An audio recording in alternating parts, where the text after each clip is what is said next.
Welcome to Shukla study point. आप सभी का स्वागत है आपके अपने YouTube channel Shukla study point में। मैं शिवम शुक्ला आप सभी दोस्तों का हार्दिक स्वागत करता हूं।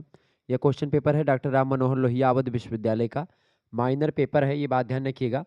तो आपकी पहली बार है कि ये सिस्टम लगाया गया कि जो माइनर पेपर होगा वो ऑब्जेक्टिव होगा, मैंने आपको बताया था। और बहुत सारे प्रश्न मैंने आपको ऑब्जेक्टिव के लिए करवा भी दिए थे कि माइनर में यही प्रश्न आएंगे, तो आप उनको तैयार कर लीजिएगा। B A first year first semester examination 2022 मतलब 23-24 आप यहाँ पर देख पा रहे होंगे। यानी कि अभी कल परीक्षा इसकी हुई है माइनर की, हिंदी की। हिंदी काव्य ही माइनर आपको पढ़ना पड़ता है, यानी कि जो मेजर में है वही माइनर में है। तो मैं मेजर का भी ऑब्जेक्टिव देता हूँ और माइनर का भी देता हूँ, मतलब कि जो मेजर माइनर होते हैं सिलेबस सेम है, तो जो मैं ऑब्जेक्टिव देता हूँ जो वीडियोस में, वही आपके इसमें इसके लिए भी महत्वपूर्ण था। आइए अब हम हल करने का प्रयास करते हैं। पहला प्रश्न आपसे पूछा गया था, हिंदी साहित्य में प्रेम की पीर का कवि किसे कहा जाता है? तो प्रेम की पीर का कवि मैंने कई बार बताया था, घनानंद को कहा जाता है। Option number C correct answer हो जाएगा। अगला क्वेश्चन आप देखिएगा यहीं पर, ये देखिए तीसरा प्रश्न भी दिया गया था कि केशवदास की कृति कवि प्रिया का संबंध इनमें से किससे है? तो कवि प्रिया का संबंध किससे भैया, फटाफट से आप बताने का प्रयास करेंगे। कवि प्रिया का संबंध अलंकार से है। Option number B correct answer होगा इसका। आगे देखेंगे अगला प्रश्न है दूसरा, सालति है नटसाल सी, क्यों हूँ निकसत नाही, और मनमथ नेजा नेजा नोक सी, खुशी खुशी जिए माही। ठीक है, खुशी खुशी में कौन सा अलंकार है? खुशी खुशी में यमक अलंकार है। Option number D correct answer हो जाएगा। अगला प्रश्न है, रामचरितमानस में सामाजिक संबंधों की मंजूषा किस खंड काव्य को, मतलब किस कांड को कहा गया है? तो इसका करेक्ट आंसर क्या हो जाएगा? देखिए, सामाजिक संबंधों की मंजूषा की बात अगर करें तो यहाँ पर अयोध्या कांड में आपको देखने को मिल सकती है। ठीक है, तो इसमें अयोध्या कांड आप लगा सकते हैं, बी ऑप्शन। ठीक है, आगे देखिएगा अगला क्वेश्चन आपकी स्क्रीन पर आ चुका है, फटाफट से अभी ये देखिए। इस प्रश्न में थोड़ा सा क्या है, श्योरिटी इसलिए नहीं है क्योंकि यहाँ पर अध्ययन के अकॉर्डिंग अगर मैं बताऊं, अभी तक जो मैंने पढ़ा है हिंदी में, तो रामचरितमानस में सामाजिक संबंधों की जो मंजूषा आपको मिलेगी वो अयोध्या कांड में आपको दिखेगी। ठीक है, ध्यान रखिएगा। आगे देखेंगे अगला प्रश्न आपके स्क्रीन पर आ चुका है, हिंदी की तूती या तूतीय हिंद किसको कहा जाता है? अमीर खुसरो को कहा जाता है। हिंदी साहित्य का वैज्ञानिक इतिहास के लेखक का नाम बताइए। आठवें का करेक्ट आंसर क्या हो जाएगा? देखिए, यहीं पर साथ ही साथ आ रहा तो इसलिए मैं बता दे रहा हूँ, नहीं तो फिर से नीचे जाकर के आऊंगा तो फिर दिक्कत हो जाएगी। तो इसका करेक्ट आंसर क्या हो जाएगा? गणपति चंद्र गुप्त जो है हिंदी साहित्य के वैज्ञानिक इतिहास को लिखने वाले विद्वान है। छठा प्रश्न आप देखेंगे, हिंदी साहित्य के प्रथम इतिहास का लेखन किस भाषा में प्रारंभ किया गया था? फ्रेंच भाषा में। ठीक है, Garcin Tassy. Option number B correct answer होगा। यहीं पर नौवां प्रश्न आप देख लीजिएगा, हिंदी साहित्य का आदिकाल नामक पुस्तक किसने लिखी है? आचार्य हजारी प्रसाद द्विवेदी ने लिखी है। बी ऑप्शन करेक्ट आंसर होगा। आगे देखिएगा अगला क्वेश्चन आपकी स्क्रीन पर आ चुका है। देखिए, नौवां नंबर प्रश्न आपकी स्क्रीन पर क्या आ चुका है? नौवां नंबर प्रश्न आपकी स्क्रीन पर आ चुका, फटाफट से आप देखने का प्रयास करेंगे। मिस्र बंधुओं का नाम चयनित कीजिए। मिस्र बंधुओं का सही नाम क्या है? फटाफट से आप बताने का प्रयास करेंगे। सॉरी, नौवां नहीं, ये सातवां प्रश्न आपकी स्क्रीन पर है। ठीक है, सातवां प्रश्न, मिस्र बंधुओं का सही नाम बताएं। मिस्र बंधुओं की बात की जाए तो पंडित गणेश बिहारी मिश्र, डॉक्टर श्याम बिहारी मिश्र और डॉक्टर सुखदेव बिहारी मिश्र। डी ऑप्शन करेक्ट आंसर हो जाएगा। ये मिस्र बंधु तीन भाई थे। ठीक है, अगला क्वेश्चन आप देखेंगे, 10वां नंबर प्रश्न यहीं पर आ चुका है। आचार्य रामचंद्र शुक्ल के इतिहास ग्रंथ हिंदी साहित्य का इतिहास का प्रकाशन प्रथमतः किस संस्था के द्वारा हुआ था? तो नागरी प्रचारणी सभा के द्वारा हुआ था। Option number D correct answer होगा। आगे देखेंगे अगला क्वेश्चन है, हिंदी साहित्य के प्रारंभिक काल को चारण काल की किसने कहा? बताएं, किस इतिहासकार ने हिंदी साहित्य के प्रारंभिक काल को चारण काल कहा? 11वें करेक्ट आंसर क्या हो जाएगा? बिल्कुल, option number D Ram Kumar Verma ने कहा था। D option is right answer. Parmal lasso या आल खंड के रचयिता कौन है? फटाफट से आप बताएंगे। परमाल लासो या इसके रचयिता कौन है भैया? जगनिक जो है परमाल लासो या आल खंड के रचयिता है। डी ऑप्शन करेक्ट आंसर होगा। अगला प्रश्न आपसे पूछा गया था 12वां नंबर, शालिभद्र सूरी नामक रचनाकार को आदिकाल के किस प्रवृत्ति से संबंधित माना जाता है? तो जैन साहित्य से रिलेटेड है ये Shalibhadra Suri. Option number B correct answer हो जाएगा। अगला प्रश्न है, अक्षर अनन्य बेनी पिया जैसे कवि मध्यकाल की किस धारा से रिलेटेड है? तो ये निर्गुण ज्ञान मार्ग की धारा से रिलेटेड है। Option number B correct answer हो जाएगा। ओके, आगे देखिएगा। अगला क्वेश्चन आपकी स्क्रीन पर आ चुका है, फटाफट से आप देखेंगे। प्रश्न है, पृथ्वीराज रासो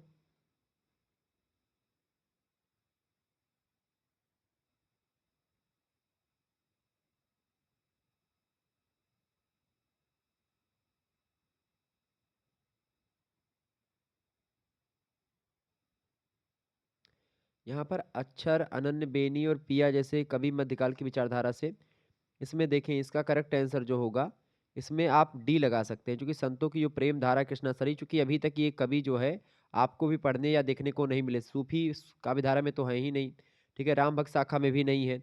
निर्गुण ज्ञानासरी मार्गी में नाम पीपा का नाम या पिया का नाम मिलता है, लेकिन अगर देखेंगे तो संत काव्य धारा में है, बिल्कुल है। तो ये प्रेमाश्रयी धारा, ये करेक्ट आंसर हो जाएगा, डी ऑप्शन इसका, ठीक है, 15वें का। आगे देखेंगे अगला क्वेश्चन आपकी स्क्रीन पर आ चुका है। देखिए 13वां प्रश्न है, पृथ्वीराज रासो में कुल कितने सर्ग हैं? तो 69 सर्ग है, 69 मैंने आपको बताया था, ठीक है, 69 सर्ग है। ओके। हिंदी साहित्य के प्राथमिक काल का नाम प्रारंभिक काल किसने दिया? फटाफट से आप बताएंगे। प्रारंभिक काल हिंदी साहित्य को किसने कहा था? मिश्र बंधुओं ने कहा था, डी ऑप्शन करेक्ट आंसर होगा इसका। आगे देखिएगा अगला प्रश्न, रीतिकाल का नामकरण श्रृंगार काल का प्रस्ताव किसने दिया, या श्रृंगार काल किसने कहा रीतिकाल को? तो किसने कहा था? आचार्य विश्वनाथ प्रसाद मिश्रा ने कहा था, डी ऑप्शन करेक्ट आंसर होगा। अगला प्रश्न, निम्नलिखित में से कौन सी प्रवृत्ति आधुनिक काल की प्रवृत्ति नहीं है? देखिए भावना प्रधान प्रवृत्ति जो है आधुनिक काल की विशेषता नहीं है, जबकि आप देखेंगे आधुनिक काल में यथार्थवाद की प्रधानता मिलेगी, भौतिक और वैचारिक अभिव्यक्ति भी मिलेगी, और बौद्धिक और तार्किक अभिव्यक्ति मिलेगी। तो ये तीनों विशेषता आधुनिक काल की हैं, जबकि भावना प्रभाव प्रवृत्ति नहीं है, तो ए ऑप्शन करेक्ट आंसर होगा। अगला प्रश्न है, कौन रीतिमुक्त कवि नहीं? इनमें से रीतिमुक्त कवि में देखें, रीतिमुक्त कवियों में बोधा, आलम और घनानंद, इन तीनों का नाम आता है। सेनापति जो है ये नहीं है, तो option number C correct answer हो जाएगा। संदेश रासक किस काल से संबंधित है? संदेश रासक की रचना किसने करी है? अब्दुल रहमान ने करी है, आदिकाल से रिलेटेड है, option number A correct answer होगा।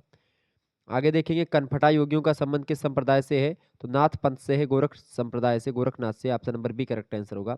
अगला प्रश्न, पृथ्वीराज रासो का अंतिम खंड किस रचनाकार ने पूर्ण पूर्ण किया था? चंद्रबरदाई के पुत्र थे जल्हड़, उन्होंने किया था, ठीक है। जल्हड़ ने, चंद्रबरदाई जी के पुत्र हैं, उन्होंने पृथ्वीराज रासो का अंतिम खंड लिखा था, चूंकि इनकी मृत्यु हो गई थी। किसकी? पृथ्वीराज चौहान और चंद्रबरदाई की मृत्यु हो गई थी, उसके बाद में उनके पुत्र जल्हड़ ने, चंद्रबरदाई के पुत्र हैं जल्हड़, उन्होंने लिखा था। अगला प्रश्न, निम्नलिखित में से कौन सी प्रवृत्ति संत साहित्य से संबंधित नहीं है? देखिए संत साहित्य से, देखिए गुरु महिमा, पाखंड खंडन और नाम स्मरण, ये आपको मिल जाएगा, ठीक है। किसमें? मतलब कि संत साहित्य की विशेषताएं हैं ये तीनों। अस्तित्ववाद जो विशेषता है ये आप देखेंगे सर्वप्रथम अज्ञे में आपको देखने को मिलेगी, ठीक है। तो 23 का ऑप्शन नंबर इसका क्या करेक्ट आंसर हो जाएगा? A option. उलटवासी किस प्रवृत्ति के कवियों ने लिखी है? उलटवासी जो लिखी है वो संत काव्यधारा के कवियों ने लिखी है, तो 26 का सी ऑप्शन करेक्ट आंसर हो जाएगा। आगे देखिएगा अगला प्रश्न आपसे पूछा गया था, 24 नंबर क्वेश्चन देखेंगे। साखी शब्द का शुद्ध तत्सम शब्द चयनित कीजिए। साखी का मतलब होता है साक्षी, option number D correct answer हो जाएगा। अगला प्रश्न 27 नंबर, पद्मावत नामक काव्य में सिंघलगढ़ को किसके प्रतीक के रूप में वर्णित किया गया? मैंने बताया था हृदय के रूप में, या हृदय प्रतीक के रूप में पद्मावत में जो है सिंघलगढ़ जो हृदय का प्रतीक है। अगला क्वेश्चन आप देखेंगे 25 नंबर प्रश्न, दुल्हिन गावह मंगल चार किस काव्य का रूप है? दुल्हिन गावह मंगल चार मोले घर आए राजा राम भरतार, ये पद है तुलसीदास, मतलब सॉरी कबीरदास का, option number A correct answer हो जाएगा। अगला प्रश्न, मसलानामा, मसलानामा, कहरानामा, अखरावट, पद्मावत, ये सब किसकी रचनाएं हैं? ये सब किसकी रचनाएं भैया? ये सब रचनाएं किसकी? फटाफट से आप बताने का प्रयास करेंगे। ये सब रचनाएं हैं जायसी की, option number C correct answer हो जाएगा। आगे देखेंगे अगला प्रश्न, मसनवी शैली में कौन सा प्रेमाख्यानक काव्य रचित नहीं है इनमें से? देखिए ईश्वरीदास सत्यव्रती कथा प्रेमाख्यानक काव्य धारा में, मतलब कि ये मसनवी शैली में है, ठीक है। और पद्मावत भी मसनवी शैली में है। 7 चौपाइयों के बाद दोहा एक आता है, वही मसनवी शैली। मधुमालती में भी आपको मिलेगा। जबकि ये आप देखेंगे मृगावती जो है कुतुबन की रचना है, ठीक है। मृगावती किसकी रचना? कुतुबन की रचना है, और इसमें कड़वक शैली का प्रयोग है, मसनवी का नहीं है, तो option number A correct answer हो जाएगा। सॉरी। देखिए अगला प्रश्न है, पुष्टि का वल्लभ संप्रदाय में सामान्य अर्थ चयनित कीजिए। पुष्टि का वल्लभ संप्रदाय में पोषण अर्थ होता है, ऑप्शन नंबर इसका ए करेक्ट आंसर हो जाएगा। पोषण, ऑप्शन नंबर ए 32 का, ठीक है, 32 का A option is right answer. आगे देखेंगे 30 नंबर प्रश्न इधर, सूफी प्रेमाख्यानक ग्रंथों में किस प्रकार का रहस्यवाद है? बताएं, फटाफट से आप बताने का प्रयास करेंगे। तो इस 30वें करेक्ट आंसर क्या हो जाएगा? बिल्कुल सरस, ठीक है, सरस है, रस के साथ, ऑप्शन नंबर इसका ए करेक्ट आंसर हो जाएगा। प्रेम के माध्यम से भगवान की प्राप्ति। आगे देखेंगे अगला प्रश्न है, लौकिक प्रेम के माध्यम से पारलौकिक प्रेम या पारलौकिक सत्ता की प्राप्ति। अगला प्रश्न, अष्टछाप के सबसे बड़े आयु प्राप्त कवि कौन सा? मतलब सबसे बड़े कवि या सबसे उम्रदराज कवि। तो अष्टछाप में सबसे बड़े जो कवि हैं वो कौन से कवि हैं? वो है कुंभन दास, सबसे ज्यादा एजड कवि, ठीक है। सबसे छोटे कवि हैं जो उम्र के हिसाब से, वो है नंददास। अगर बात करें सबसे प्रमुख कवि कौन है, तो सूरदास है, ठीक है, ध्यान रखेंगे। सबसे छोटे कवि कौन है? नंददास है। सबसे बड़े कवि कौन है? कुंभन दास है, ठीक है। और सबसे प्रमुख कवि कौन है? सूरदास है। तो प्रश्न क्या पूछा गया था? अष्टछाप के सबसे बड़े आयु प्राप्त कुंभन दास है, सी ऑप्शन इसका करेक्ट आंसर होगा। देखिए यहाँ पर ये प्रश्न मैंने आपको नहीं बताया, 33 नंबर देखिए। अभिगत गति कछु कहत न आवे शीर्षक पद किस प्रवृत्ति से संबंधित है? बताएं, फटाफट से आप बताने का प्रयास करेंगे। बिल्कुल, निर्गुण विरोध। ऑप्शन नंबर इसका मतलब कि सगुण का समर्थन है, निर्गुण का विरोध है, उधो गोपी संवाद। अगला क्वेश्चन आप देखिएगा, 34 नंबर प्रश्न है, विट्ठलनाथ के 4 शिष्यों का सही नाम चयनित कीजिए। विट्ठलनाथ के 4 शिष्य कौन-कौन से भाई? फटाफट से आप बताएँगे। 34 का करेक्ट आंसर क्या हो जाएगा? विट्ठलनाथ के 4 शिष्यों में देखिए, नंददास, गोविंद स्वामी, छीस स्वामी, चतुर्भुज दास। ये जो है 4 लोग विट्ठलनाथ के शिष्य हैं, अष्टचाप के कवि हैं और 4 जो है वो जो बाकी 4 बचते हैं वो उसके किसके शिष्य हैं? इसके इनके पिता के यानी वल्लभाचार्य के शिष्य हैं। ठीक है, आगे देखिएगा, अगला क्वेश्चन आपसे पूछा गया था, राम मनोहर लोहिया का एक क्वेश्चन पेपर है माइनर का। ठीक है, आपकी परीक्षा में प्रश्न पूछा सकता है यहाँ से, तो आप इसको तैयार कर लीजिएगा। अगला प्रश्न है, पुष्टि मार्ग का जहाज किसे कहा जाता है? बताएं, पुष्टि मार्ग का जहाज किसे कहा जाता है भैया? पुष्टि मार्ग का जहाज सूरदास को कहा जाता है। ए ऑप्शन करेक्ट आंसर हो जाएगा। रामानुजाचार्य के सिद्धांत व संप्रदाय को चयनित करें। विशिष्टाद्वैतवाद उनके सिद्धांत का नाम है। ऑप्शन नंबर बी 38 का करेक्ट आंसर हो जाएगा।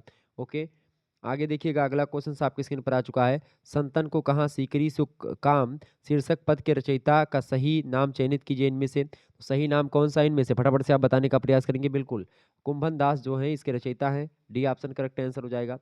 अगला क्वेश्चन आप देखेंगे 39 नंबर, हिंदी राम काव्य परंपरा का प्रारंभ इतिहास लेखकों ने किस कवि से माना है? तो तुलसीदास से माना है। Option number A correct answer हो जाएगा। आगे देखिएगा, अगला क्वेश्चन आपकी स्क्रीन पर आ चुका है, रास पंचाध्यायी किस कृष्ण भक्ति कवि की रचना है? बताएं, रास पंचाध्यायी के लेखक कौन है? बिल्कुल, कौन है भाई? नंददास जो है रास पंचाध्यायी के लेखक हैं। ऑप्शन नंबर डी में दिए नंददास करेक्ट आंसर हो जाएगा। रास पंचाध्यायी के लेखक कौन है भैया? बताइए, 37 का करेक्ट आंसर क्या हो जाएगा? डी ऑप्शन बिल्कुल। आगे देखेंगे, अगला क्वेश्चन आपकी स्क्रीन पर आ चुका है 40 नंबर प्रश्न, तुलसी की अंतिम और सबसे प्रौढ़ रचना कौन सी मानी जाती है? तुलसी की सबसे जो अंतिम रचना है वो कौन सी भाई? विनय सॉरी, इनकी जो कविता वाली रचना है, कविता वाली रचना वो सबसे लास्ट रचना है तुलसीदास की। तो ऑप्शन नंबर इसका करेक्ट आंसर क्या हो जाएगा? 40 का, 40 का बी ऑप्शन बिल्कुल करेक्ट आंसर हो जाएगा। आगे देखिएगा, अगला क्वेश्चन आपकी स्क्रीन पर आ चुका है, फटाफट से आप देखेंगे। प्रश्न है 41 नंबर, कौन सी पत्रिका का संपादक भारतेंदु हरिश्चंद्र नहीं है? देखिए, कवि वचन सुधा भारतेंदु हरिश्चंद्र की पत्रिका है। हरिश्चंद्र मैगनीज भी उन्हीं की है। हरिश्चंद्र चंद्रिका भी उन्हीं की है। बाला प्रबोधनी उनकी नहीं है। बाला बोधनी, बाला प्रबोधनी यहाँ पर कर दिया गया, प्रा लगा दिया गया, इसलिए नहीं होगा। बाकी बाला बोधनी पत्रिका के भी संपादक हैं हरिश्चंद्र। ठीक है, ये बात ध्यान रखेंगे। हरिश्चंद्र मैगनीज और हरिश्चंद्र चंद्रिका, इसका नाम बाद में अदल बदल करके कर दिया गया है। क्लियर, तो दोनों ये भी आप मान सकते हैं। क्लियर, इसीलिए प्रबोधनी ये हो गया है, बोधनी बाला बोधनी था। ऑप्शन नंबर इसका सी करेक्ट आंसर होगा। आगे देखेंगे, अगला क्वेश्चन आपके स्क्रीन पर आ चुका है, देखिए यहीं पर, कामायनी का अंतिम सर्ग कौन सा है? कामायनी का पहला सर्ग कौन सा है? सबसे पहले ही जानिए, कामायनी का पहला सर्ग जो है वो चिंता सर्ग है। पहला सर्ग है कौन सा सर्ग भाई? चिंता सर्ग है। ठीक है, और जो आपका अंतिम सर्ग है वो कौन सा सर्ग है? आनंद सर्ग है। यानी कि चिंता से शुरू होता है और आनंद पर जाकर के खत्म हो जाता है कामायनी। ये बहुत बड़ी चीज आप समझे, चिंता सर्ग से कामायनी की शुरुआत होती है। व्यक्ति जब पहले चिंता से शुरू होता है और आनंद पे जाकर के खत्म, यानी कि सुखांत वर्णन आप देखेंगे। तो बी ऑप्शन करेक्ट आंसर होगा इसका। अगला प्रश्न 42 नंबर, भारतेंदु मंडल के सदस्य कौन नहीं? पंडित प्रताप नारायण मिश्रा, बद्री नारायण चौधरी, प्रेमघन ये भी हैं, लाला श्रीनिवास दास ये भी हैं, अयोध्या सिंह उपाध्याय हरिओद जो हैं, अयोध्या सिंह उपाध्याय हरिओद द्विवेदी युग के कवि हैं, भारतेंदु मंडल के नहीं है। तो ऑप्शन नंबर इसका डी करेक्ट आंसर हो जाएगा, यही नहीं है। आगे देखेंगे, अगला प्रश्न है 45 नंबर, बीती विभावरी जागरी शीर्षक गीत प्रसाद रचित किस काव्य संकलन में रचित है? बताएं, फटाफट से आप बताने का प्रयास करेंगे। तो ये लहर नामक कविता संग्रह में बीती विभावरी जागरी शीर्षक गीत संकलित है। Option number A correct answer होगा। अगला क्वेश्चन आप देखेंगे, जयशंकर प्रसाद द्वारा रचित खड़ी बोली का प्रथम काव्य संग्रह कौन सा है? फटाफट से आप बताएंगे। देखिए, वो कामायनी जो है महाकाव्य है उनका। ठीक है, अब ये बताएं कि खड़ी बोली का काव्य संग्रह कौन सा इनमें से? पहले फटाफट से आप बताने का प्रयास करेंगे। बिल्कुल, कानन कुसुम है। ऑप्शन नंबर इसका ए करेक्ट आंसर हो जाएगा। कानन कुसुम इज राइट आंसर। देखिए, निराला जी का जन्म किस रियासत में हुआ था? तो महिषादल रियासत में उनका जन्म हुआ था। Option number C correct answer हो जाएगा इसका। आगे देखिएगा, अगला प्रश्न 47 नंबर प्रश्न आप देखेंगे, इनमें से कौन निराला रचित ग्रंथ गद्य कृति नहीं? गद्य कृति नहीं है। देखें, अणिमा जो है उनका काव्य संग्रह है, गद्य कृति नहीं है निराला की। 47 का करेक्ट आंसर हो जाएगा ऑप्शन नंबर डी, अणिमा। अगला प्रश्न, सुमित्रानंद पंत का एक उपन्यास, मात्र एक उपन्यास है, उसका क्या नाम था? उसका नाम था हार। Option number A correct answer हो जाएगा। ठीक है, तो 50 का करेक्ट आंसर क्या हो जाएगा? A option is right answer. आगे देखेंगे, अगला प्रश्न है 48 नंबर क्वेश्चन से, जूही की कली का प्रकाशन जो है किस वर्ष हुआ? बताएं। जूही की कली रचना किसकी है? निराला की है। अब बताएं जूही की कली किसने लिखा है? निराला ने लिखा है क्या? जूही की कली, फटाफट से आप बताने का प्रयास, किसकी रचना है, फटाफट से आप बताएंगे। जूही की कली, कमेंट करके आप बताइएगा, जूही की कली के लेखक कौन है।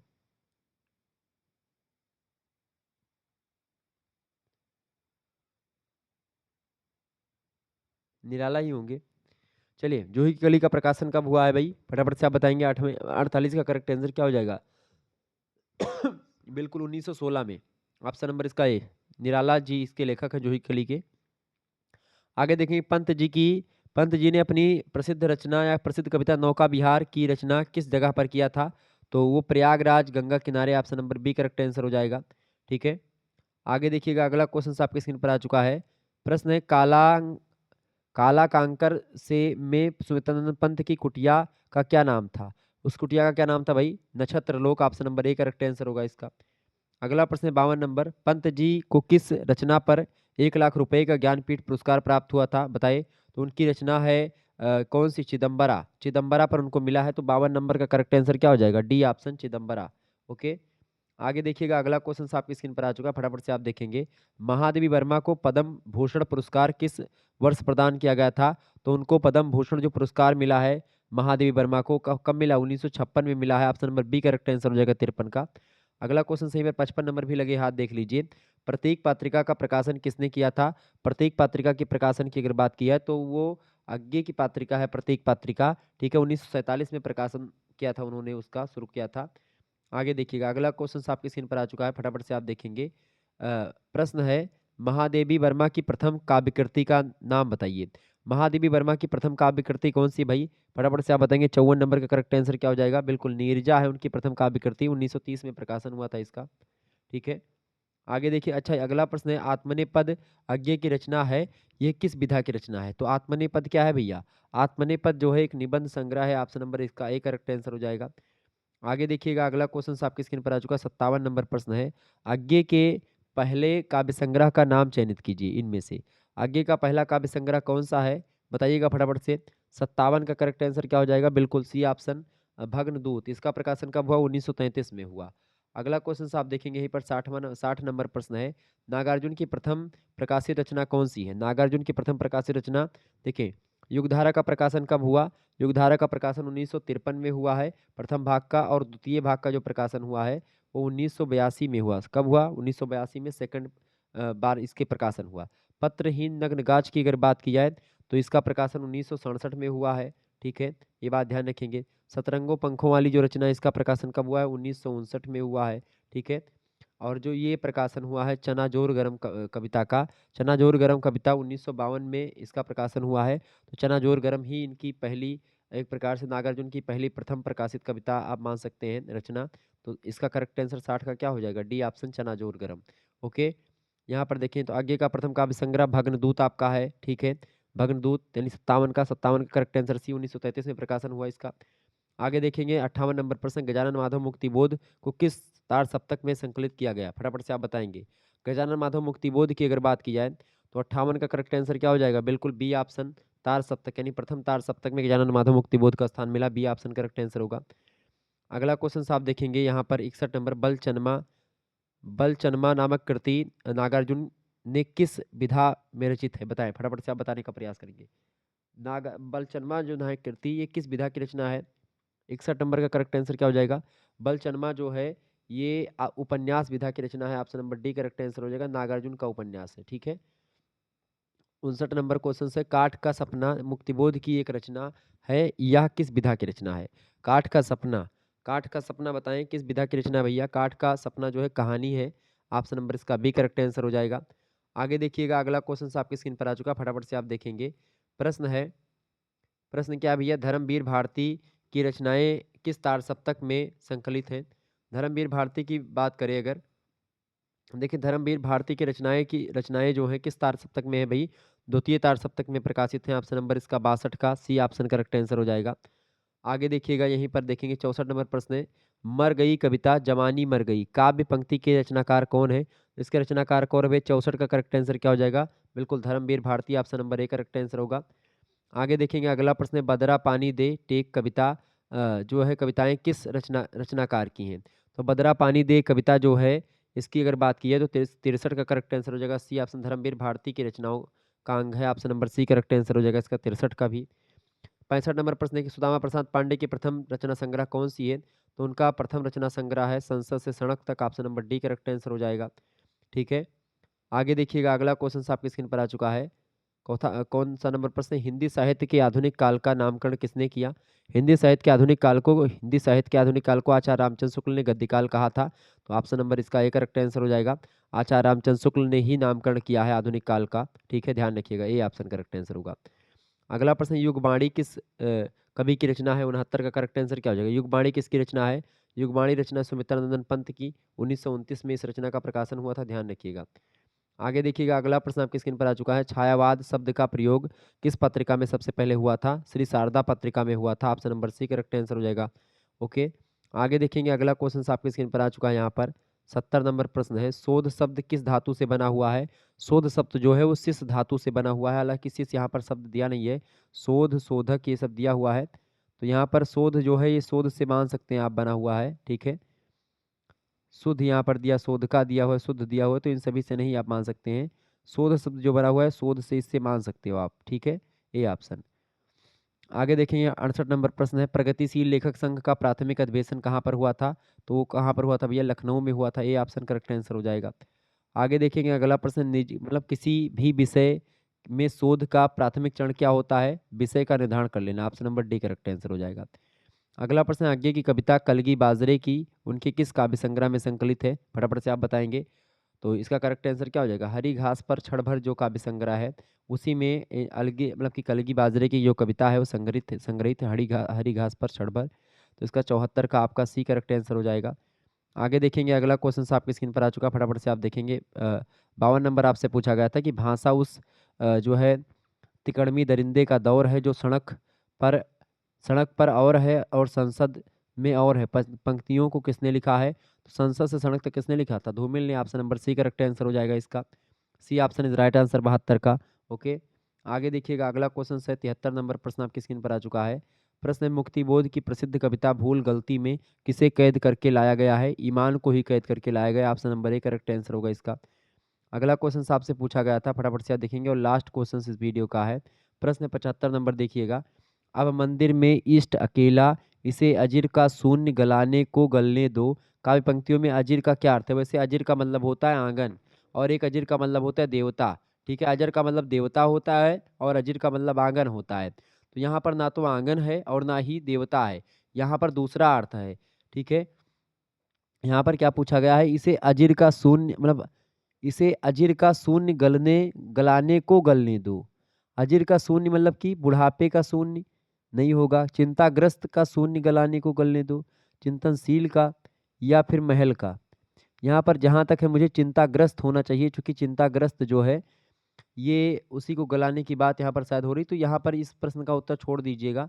ठीक है, बाकी इसमें क्या लगेगा वैसे इसमें मैं श्योर नहीं हूँ, तो ये छोड़ दीजिएगा। ठीक है, तो इस तरीके से आप लोगों ने बहुत सारे प्रश्नों को, यानी 75 प्रश्न जो थे आपके पूछे गए थे परीक्षा में, उसको आपने हल कर लिया। ओके, मिलते हैं फिर नेक्स्ट वीडियो में, तब तक के लिए जय हिंद जय भारत। आप सभी का बहुत बहुत धन्यवाद। हमारे से जुड़ने के लिए इसी प्रकार से अपना प्यार बनाए रखेंगे। ओके, धन्यवाद। एजुकेशन का भी पेपर मैं सॉल्व करवा दूंगा, तो उसको भी देख लीजिएगा आप।